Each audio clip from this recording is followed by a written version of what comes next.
இப்ப வரக்கூடிய வின்டர் இருக்குல்லங்க, கொஞ்சம் கடினமா தான் இருக்கும். வரலாறுலயே கொஞ்சம் கடினமான வின்டர் தான் உக்ரைனோட மக்கள் ஃபேஸ் பண்ண போறாங்க. ஏன்னா, பிளாக் அவுட்ஸ் இருக்கும் அப்படிங்கிறதோட சொல்லப்பட்டு வருது. இது இன்னும் அஃபிஷியல் ஸ்டேட்மெண்ட்டா வரல. ஆனா, பார்லிமெண்ட்ல இத பத்தி டிஸ்கஸ் பண்ணப்பட்டதா சொல்லப்பட்டுட்டு வருது உக்ரைன்லயே. பட் ஆனா அது கிளாரிட்டியா தெரியல. லோக்கல் சோர்ஸஸ் கிட்ட கேட்டிருக்கோம். கிடைச்சுச்சுன்னா அடுத்தடுத்த பதிவுல நம்ம டீட்டெயில்டா பார்க்க ஆரம்பிப்போம். அதாவது 12 மணி நேரம் வரைக்கும் சில ஒப்லாஸ்ட்ல வந்து கரண்ட் கட் இருக்கலாம் வின்டர் சீசன்லயும் அப்படிங்கிறதோட சொல்லப்பட்டு வருது. அப்புறம் கமெண்ட் செக்ஷன்ல சொல்லியிருந்தீங்க, இது போல சொல்லப்பட்டுட்டு வருது, அது போல சொல்றீங்க அப்படின்ட்டு. எக்ஸாக்ட்டான செய்திகள் தெரியாது இல்லையா? அதாவது தினமும் நியூஸ் பேப்பர்ல வரக்கூடிய செய்திகள மட்டும் நம்ம போட்டுட்டே இருக்கோம் அப்படின்னா, அதுல என்ன ஏதுங்கிறது போல இருக்கு இல்லையா? அது மட்டும் இல்லாம இப்போ உக்ரைனோட மீடியாக்கள், உக்ரைனோட சில நியூஸ்லாம் போய் பார்த்தீங்க அப்படின்னா, அதெல்லாம் நம்மளுக்கு Googleல சர்ச் பண்ணீங்கன்னா, அது கரெக்ட் காட்டாது. ஒமிட் பண்ணிரும் அந்த ரிசல்ட்ஸ் எல்லாம். சில வெப்சைட்லாம் வந்து பார்த்தீங்கன்னா, VPN யூஸ் பண்ணி தான் போய் பார்க்குற மாரியே இருக்கும். ஸோ அந்த ஒரு காரணத்தினால அது எக்ஸாக்ட்டா தெரியாது. அந்த சோர்சஸ் தெரியாது. உக்ரைனோட .un தான் ரிஜிஸ்டர் பண்ணியிருப்பாங்க. அது வந்து உக்ரைனோட இதுதான். நம்ம எப்படி gov.inன்னு வச்சிருக்கோம். அதே போல அவங்களும் gov.ua அப்படிங்கிறது போல வச்சிருப்பாங்க. ஸோ UAங்கிறது உக்ரைனோட டொமைன் தான். அந்த வெப்சைட்ல ஏகப்பட்ட பேர் இப்ப நான் கூட ஒரு வெப்சைட் ஓப்பன் பண்ணி அதுல இருக்கக்கூடிய நியூஸஸ்லாம் நான் எடுத்து போட்டுட்டு இருக்கலாம். ஸோ அதனால நம்மளுக்கு எக்ஸாக்ட்டா தெரியாது. 2வது டெலகிராம் சேனல்ல நம்ம கேட்க அங்க இருக்கிறவங்க சில வீடியோஸ் குடுப்பாங்க. சில நபர்கள்ட்ட பேசணும். அது போல வச்சு தான் அப்புறம் டிஸ்கார்ட் சேனல்ஸ் இது போல 2, 3 யூடியூப் சேனல் கிட்ட பேசும்போது நம்மளுக்கு என்ன ஏதுங்கிற டீல்ஸ் கிடைக்கும் இல்லையா? ஸோ அத வச்சு தான் நம்ம சொல்ல முடியும். லோக்கல்ல என்ன பேசிட்டு இருக்காங்க, அவங்களோட ரூமர்ஸ் என்ன மாரியான செய்திகள் நடந்துகிட்டு இருக்கு, இப்ப என்ன கரண்ட்டா போயிட்டு இருக்கு அப்படிங்கிற விஷயங்கள்லாம் பேசும்போது நம்மளுக்கு உறுதித்தன்மை தெரியாது. ஸோ அதனால அவங்க இது போல பேசப்பட்டுட்டு வருது அப்படிங்கிறது போல தான் சொல்ல முடியும். அப்படித்தான் அப்படிங்கிறத நம்ம அங்க போய் களத்துல நின்னு பார்த்தா தான் நம்மளால உறுதிப்படுத்த முடியும். நம்மளுக்கு இப்போதைக்கு அந்த வாய்ப்பு இல்லாதங்காட்டிக்கு நம்மளால அத செய்ய முடியாது இல்லையா? ஸோ அதனால தான் கொஞ்சம் அட்ஜஸ்ட் பண்ணிக்கோங்க. போக போக அதுக்கப்புறம் என்னென்ன செய்திகள் இருக்கோ அது எல்லாத்தையும் பார்க்க ஆரம்பிச்சிடலாம். அதெல்லாம் இவங்க சொல்றாங்கல்ல, ஒரு கமாண்டர் சொல்றாங்க. அதெல்லாம் நம்ம எக்ஸாக்ட்டா தெளிவுபடுத்திக்கிட்டு தான் இருக்கோம். மெயின் நியூஸஸையும் பார்க்குறோம். கூட இது போல செய்திகளையும் பார்க்க ஆரம்பிக்கிறோம். ஏன்னா, போன இதுல வந்து பார்த்தீங்கன்னா, கார் மேல தாக்குதல் பண்ணிட்டாங்கன்னு சொல்லியிருந்தாங்க. போன பதிவுல பார்க்கும்போது தெரிஞ்சிருக்கும். இப்ப நம்ம அந்த பதிவுல சொல்லியிருப்போம் இல்லையா? ரஷ்யா தரப்புலருந்து வந்து பார்த்தீங்கன்னா, ஒரு வீடியோ பதிவு ரிலீஸ் ஆயிருக்கு. அதுல வந்து டேங்க்குகள்லாம் இருக்கு. டேங்க்லாம் தெரிஞ்சதுனால தான் அந்த இண்டஸ்ட்ரியில தாக்குதல் பண்ணிக்கிறாங்க அப்படிங்கிறது போல. ஆனா அது ஒரு இண்டஸ்ட்ரியல் ஃபெசிலிட்டி தான். ஸோ உக்ரைன் தரப்புல என்ன சொல்றாங்களோ அதையும் சொல்லணும். ரஷ்யா தரப்புல என்ன சொல்றாங்களோ அதையும் சொல்லணும் இல்லையா? அதெல்லாம் மீடியால வராது. ஸோ அதனால இது போல டெலகிராம் சேனல்ல வரும்போது எடுத்து நம்மளே கம்பைன் பண்ணி பார்க்கும்போது, ஓ இதுதானா அது அப்படிங்கிறது போல நம்ம புரிஞ்சுக்கிட்டு, லொகேஷன்லாம் கேட்டு கன்ஃபார்ம் பண்ணி ஜியோ லொகேட் பண்ணி இதுதாங்க அது அப்படிங்கிறத சொல்லணும் இல்லையா? ஸோ அதனால கொஞ்சம் முன்ன பின்ன இருக்க தான் செய்யும். கொஞ்சம் அட்ஜஸ்ட் பண்ணிக்குவீங்க, புரிஞ்சுக்குவீங்க அப்படிங்கிற நம்பிக்கையில நம்ம தொடர்ந்து பேச ஆரம்பிச்சிடலாம். அப்புறம் உக்ரைனோட மக்களுக்கு வரக்கூடிய வின்டர் மட்டும் தான் பிரச்சனையான்னு கேட்டீங்கன்னா, இல்ல. உக்ரைன்ல இருக்கிறதே பிரச்சனை தான் அப்படிங்கிறதோட சில மக்கள் கிட்ட புலம்பல்கள் இருக்கு. ஏன் அப்படின்னா, இந்த உக்ரைனோட போலீஸ் டிபார்ட்மெண்ட் அப்புறம் அந்த உள்ள இருக்கக்கூடிய SBO இந்த சீக்ரெட் சர்வீஸ்லாம் இருப்பாங்க இல்லையா? அவங்க கிட்ட இருந்து ரிலீஸ் பண்ணப்பட்ட அஃபிஷியலான ஒரு இதுதான். சைடுல லோகோ இருக்கும். நீங்க நோட் பண்ணீங்கனாலே தெரியும். இமேஜஸ் சைடுல லோட் ஆயிருக்கும். இந்த இமேஜ் வந்து அவங்க எதுக்காக வெளியிட்டு இருக்காங்க அப்படின்னா, பூரா டாலர், ஈரோ தாங்க. இந்த காசு அவங்க நாட்டு காசு இந்த ஹரினியான்னு சொல்றாங்க இல்லையா? உக்ரைனோட ஹரினியாஸ். அதெல்லாம் அவங்க வாங்குறதே கிடையாது போல இருக்குது. ஊழல்னாலே டாலரு, யூரோல தான் வாங்குறாங்க. தெரிஞ்சிருச்சு அவங்களுக்கு. ஏதோ தெரிஞ்சிருக்குது அங்க இருக்கிற நபர்களுக்கு அப்படிங்கிறத புரிஞ்சுக்கலாம். மேட்ருக்கு வரேன் கோவிச்சுக்காதீங்க. என்ன அப்படின்னா, இந்த TCC எம்ப்ளாயீஸ் இருக்கிறாங்க இல்லையா? அதுதாங்க ஆளுங்கள புடிச்சிட்டு போறவங்க இருக்கிறாங்க இல்லையா? அங்கங்க நிப்பாட்டி புடிச்சிட்டு போறவங்க. அப்படி புடிச்சிட்டு போகும்போது பாக்கெட்ல வந்து டாலர், ஈரோ இருந்ததுன்னா, இந்தாப்பா அப்படின்னு சொன்னீங்கன்னா அவங்க விட்டுருவாங்க. பாஸ் கிடைச்சிரும். ஸோ நம்ம ஜாலியா என்ஜாய் பண்ணிடலாம். ஸோ இது போல நடக்குது. பணம் இருக்கிற நபர்களும் மொபைல் யூஸ் பண்ண மாட்றாங்க. TCC எம்ப்ளாயீஸ் காசு வாங்கிட்டு ஊர்ல விட்டுறாங்க. அப்படிங்கிறதோட நம்ம ரூமரா சொல்லிட்டு இருந்தோம் இல்லைங்களா? இப்ப பாருங்க. கையங்களவுமா நிரூபிக்கப்பட்டிருக்கு. அதுக்கு காரணம் அஃபீஷியல்ஸ் கிடையாது. ஆளுகின்ற அரசாங்கம் கிடையாது. வேலை செய்யக்கூடிய அதிகாரிகள். காசை வாங்கி விட்டு இது போல ஏமாத்தி விடுகிறார்கள். அரசாங்கத்தையும் சரி, ராணுவத்தையும் சரி, மக்களையும் சரி. பாத்தீங்களா? இது வந்து ரூமரா அடிபட்டுட்டு இருந்தது. இப்ப வந்து பாத்தீங்கன்னா அஃபிஷியலா ப்ரூவ் ஆயிருக்குது இல்லையா? ஸோ இது போல விஷயங்கள் தான் கொஞ்சம் அட்ஜஸ்ட் பண்ணிக்கோங்க, புரிஞ்சுக்குவீங்கன்னு நினைக்கிறேன். இப்போ ஓரளவுக்கு நம்மளுக்கு புரிஞ்சிச்சு. காரணகர்த்தாக்கள் யாரு அப்படிங்கிறது இப்போ ஒருத்தவங்ககிட்ட தலையில கட்டியாச்சு. இப்போ அவங்கவங்கலாம் புடிச்சு ஜெயில்ல போடுவாங்க. ஜெயில்ல போடும்போது, ஏங்க ராணுவத்துக்கு வந்துக்கிறீங்களா அப்படிங்கிறது போல கேட்பாங்க. ஆஃபர் வைப்பாங்க. ஆஃபர்ல ஓகே சொன்னாங்கன்னா, திருப்பி எப்படி அப்படிங்கிறது போல கேள்விகள்லாம் வருது. சரி ஓகே. இப்பலாம் தப்பு செஞ்சாலும் உள்ள அப்படிங்கிறது இல்ல. எல்லாமே போர்க்களம் தான் அப்படிங்கிறது போல மாறிடுச்சு உக்ரைன்ல. அதுதான் எதார்த்தமான உண்மையும் கூட. காசு இருந்தா என்ன வேணா செஞ்சுக்கலாம். காசு இல்லைன்னா ஒண்ணும் பண்ண முடியாது. அங்க இருக்கக்கூடிய மக்கள் மனசுல வந்து அந்த பயம் வந்துருச்சு போல தெரியுது. அவ்வளவுதான், நம்மளால ஒண்ணும் பண்ண முடியாது. நாட்டாலையும் சேர்த்துக்க மாட்றாங்க. ஏன்னா அவங்க சொல்லியும் குத்தம் இல்ல. நாட்டாலையும் சேர்த்துக்க மாட்றாங்க. நாட்டோட சேருவேன்னு அதிபர் அடம் பிடிக்கிறாரு. சேரணும்னா எப்படி? போர்ல ஜெயிக்கணும். போர்ல ஜெயிக்கணும்னா ரஷ்யாவை தோற்கடிக்கணும். ரஷ்யாவை தோற்கடிக்க முடியுமா? முடியாது.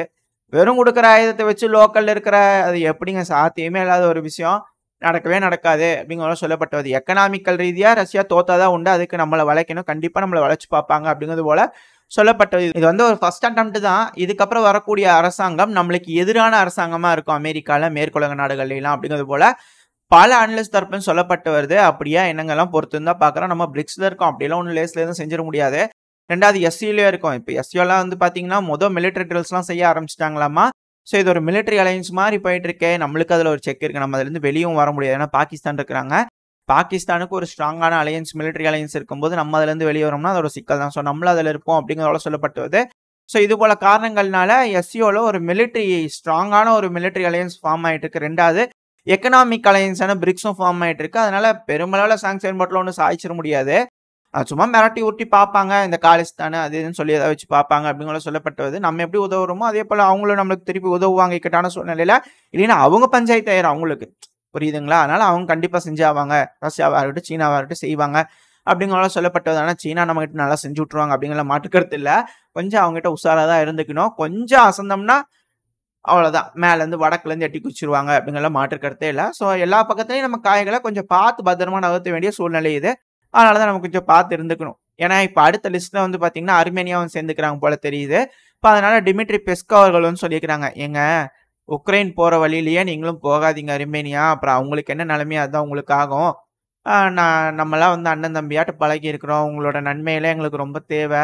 கொஞ்சம் பார்த்து இருந்துங்க" அப்படின்னு சொல்லி அட்வைஸ் பண்ணிட்டு இருக்கிற டிமிட்ரி பெஸ்கோ அவர்கள், இதுக்கு அர்மேனியா தரப்புலேருந்து எப்படி ஒரு ரெஸ்பாண்ட் வரும் அப்படிங்கிறது தெரியல. ஏன்னா இந்த இடத்துல அர்மேனியாவை சொல்லியும் குத்தம் இல்ல.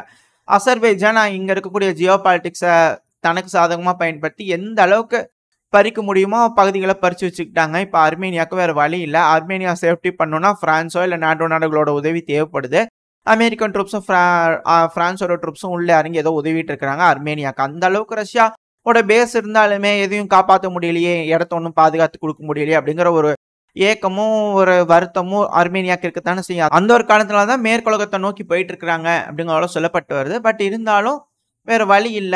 இருந்தாலும் கொஞ்சம் யோசிச்சு பார்த்துருக்கலாம் அர்மேனியா அப்படிங்கிற போல கேள்விகள் வருது. பட் இருந்தாலும் இப்போ ஒரு வந்திருக்கு. இதுக்கு பதில் கருத்து அர்மேனியா தரப்புலேருந்து என்னவா இருக்கு அப்படிங்கிறத பொறுத்து வந்து பார்ப்போம். இது இங்க நடந்துட்டு இருக்கக்கூடிய சூழ்நிலைகள். அடுத்தது இதுலயே இன்னொரு விஷயம் சொல்ல மறந்துட்டேன். இப்போ உக்ரைன் இருக்கிறாங்க இல்லையா? உக்ரைன்ல இந்த ரிபல் குரூப் வந்து இதுக்கு முன்னாடி வந்து பார்த்தீங்கன்னா, அங்கங்கேயும் கார் அடிச்சு உடைக்கிறது இது போல வேலைகள் செஞ்சுட்டு இருந்தாங்க. இப்போ சைடுல வீடியோ பதிவுகளோட இருக்கும். இந்த ஆர்மியோட பீரோ அதெல்லாம் வச்சிருப்பாங்க இல்லையா? அந்த இடத்துல வந்து ஏதேதோ லொகேஷன்லாம் சேவ் பண்ணி வச்சிருப்பாங்க இல்லையா? வேணுங்கிற ஆயுதங்கள்லாம் பதுக்கி வச்சிருப்பாங்க இல்லையா? அந்த இடத்துல முக்கியமான டாக்குமெண்ட்ஸ் இருக்கக்கூடிய இடத்துலலாம் வந்து பார்த்தீங்கன்னா, இந்த டிசிசி எம்ப்ளாயீஸோட இடம்லாம் இருக்கும் இல்லையா? கேம்ப்லாம் போட்டிருப்பாங்க இல்லையா? அந்த இடத்துலலாம் போய் தீய பத்த விட்டு வந்துடுறாங்க. அப்படிங்கிறது போல வீடியோ பதிவுகள்லாம் ஷேர் ஆயிட்டு இருக்கு. கொஞ்சம் வெயிட் பண்ணி பார்ப்போம். எந்த மாரியான நடவடிக்கை இதுக்கு உக்ரைன் தரப்புலேருந்து எடுக்கிறாங்க. ஏதாவது செய்திகள் வரும் இல்லையா? இது போல ரிபல்ஸை எதிர்த்து நாங்க கடுமையாக கண்டனங்கள் தெரிவிக்கிறோம். இது போல வேலைகளை நாங்க செய்ய போறோம். உறுதிப்படுத்த போறோம். உக்ரைனோட சட்டதிட்டங்களை கடினமாக்க போறோம் அப்படிங்கிறது போல ஏதாவது ஒரு ஸ்டேட்மெண்ட்ஸ் வந்துச்சுன்னா அடுத்த பதிவுல தெளிவா பார்த்தலாம். ஆனா இப்போதைக்கு உக்ரைன்ல தொடர்ந்து அந்த டிசிசி எம்ப்ளாயிஸ் மேல தாக்குதல்கள் போயிட்டு இருக்கு அப்படிங்கிறது போல வீடியோ பதிவுகள் பரவலா பல இடங்களையும் வைரல் ஆயிட்டு இருக்கு. அப்புறம் உக்ரைன்ல வந்து பாத்தீங்கன்னா கரண்ட் பிரச்சனை இருக்க போகுது. ஆனா இப்படி இருக்கும் சூழ்நிலையில அதுவும் வின்டர் வரக்கூடிய சூழ்நிலையில வந்து பாத்தீங்கன்னா இந்த பக்கத்துல லூகாயில் டிரான்சாக்ஷன் ஸ்டாப் பண்ணி வச்சுட்டாங்க. இதனால பயங்கரமா ஸ்லோவாக்கியாவும் சரி ஹங்கேரியும் சரி கொந்தளிச்சிட்டு இருக்காங்க. அதிகமான கரண்ட் ஃபெசிலிட்டி ஹங்கேரி கிட்ட இருந்தும் ஸ்லோவாக்கியா கிட்ட இருந்து தான் போயிட்டு இருக்கு. ஜெனரேஷன் போயிட்டு இருக்கு. இப்படி இருக்கும் சூழ்நிலையில திரும்பி ஸ்லோவாக்கியாவோட பிரசிடென்ட் தரப்புலேருந்து வந்து பார்த்தீங்கன்னா கண்டனங்கள் தெரிவிச்சுக்கிறாங்க. மிரட்டல்கள் கொடுத்துக்கிறாங்க உக்ரைன் தரப்புலேருந்து.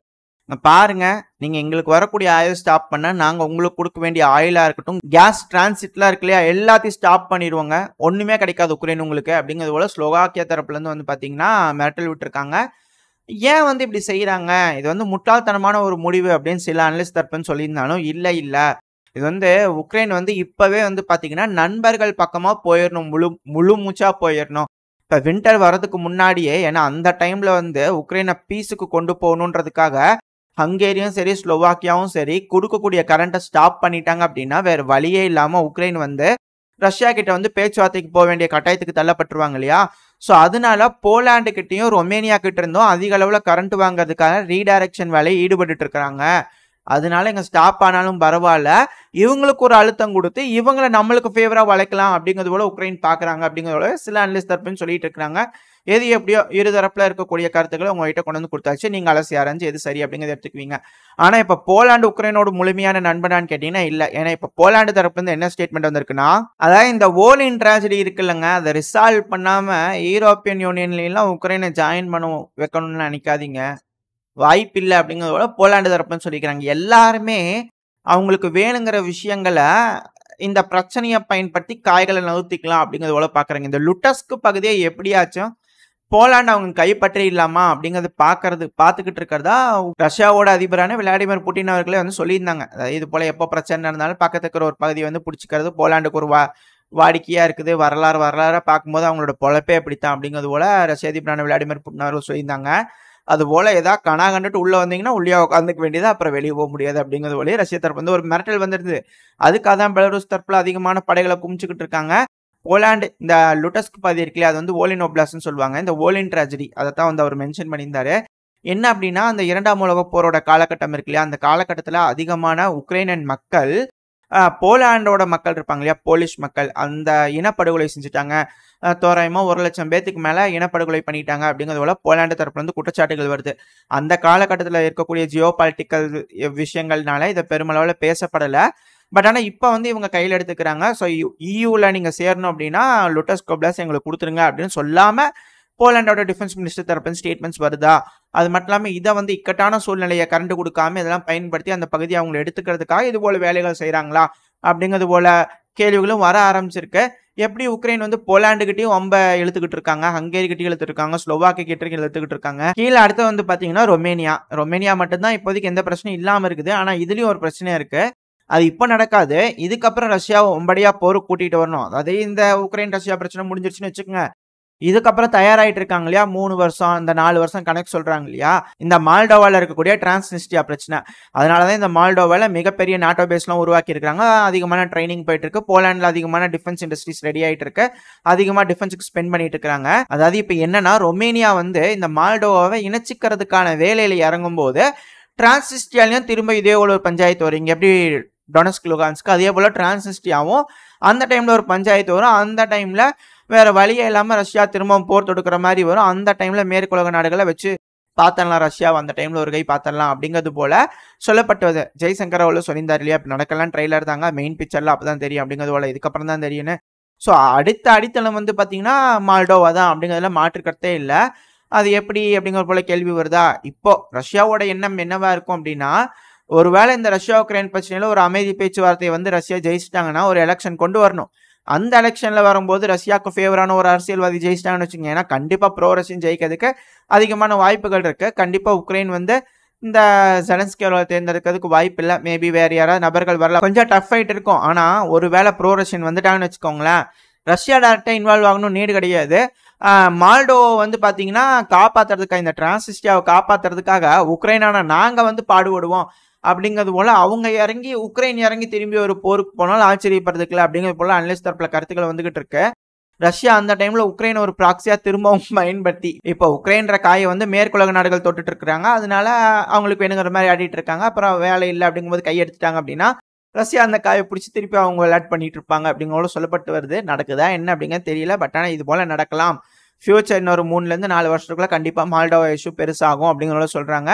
அந்த டைம்ல நாட்டோ வர்சஸ் ரஷ்யா வரும், அதுதான் போரா இருக்க போது, இது வந்து கோல்டு வார் தான் அப்படிங்கிறதோட பல நபர்கள் தரப்புன்னு சொல்லப்பட்டது. அதே போல சொல்லி விட்டுருங்கப்பா, 4 வருஷம் கழிச்சு கொஞ்சம் மனசு தேத்த ரெடி ஆகிக்கிறோம், இதோட இந்த பிரச்சனையை முடிச்சிருங்க அப்படின்னு பல நபர்கள் சொல்லிட்டு இருக்கிறாங்க. ஸோ இதோட இந்த பிரச்சனையை பேசி முடிச்சிடுவாங்க. டிமிட்ரி குலேபா அவர்கள் போயிருக்கிறாரு, எல்லாம் கேட்டு வந்து ஜெலன்ஸ்கி அவர்கிட்ட சொல்லி ஏங்க இந்த 4